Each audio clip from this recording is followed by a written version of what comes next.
తన స్వశక్తితో పోరాడినంతసేపు ఒక మనిషి విషయంలో దేవుడు మౌనంగా ఉంటాడు. తన గురించి తను వాదించుకుంటున్నా దేవుడు మౌనంగా ఉంటాడు. తన పక్షంగా తనే ఫైట్ చేస్తున్నా దేవుడు ఒట్టిగా కూర్చుంటాడు. ఏంది ప్రభా పట్టించుకోవేంది, నన్ను ఇంతలేసి మాట్లాడుతుంటే నేను అలాగా మాట్లాడుతుంటే వాళ్ళ విషయంలో పట్టించుకోవేంటి ప్రభా అంటే, నోరేసుకొని అరుస్తున్నావుగా, నువ్వే అరువులే. నువ్వు మాట్లాడుతున్నప్పుడు నేనెందుకు మాట్లాడు. అదేంది ప్రభా, మరి నా పక్షంగా మాట్లాడవా? నేను మాట్లాడాలా? అవును ప్రభా మాట్లాడాలి. అట్లయితే నువ్వు నోరు మూయి.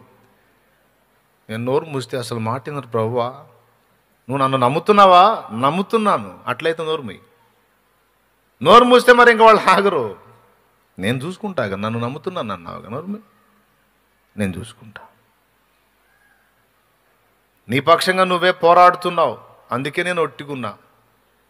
నువ్వు పోరాటం మానేస్తే, ఏది నీ సొంత శక్తితో పోరాటం మానేస్తే, నువ్వు మోకాళ్ళలోని ప్రార్థనలో నాతో పోరాడితే, నీ పక్షంగా నీ శత్రువులతో నేనే యుద్ధం చేస్తా.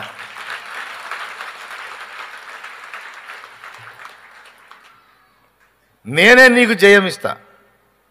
నువ్వు చేయాల్సింది ఇది. ఈ రహస్యాన్ని దేవుడు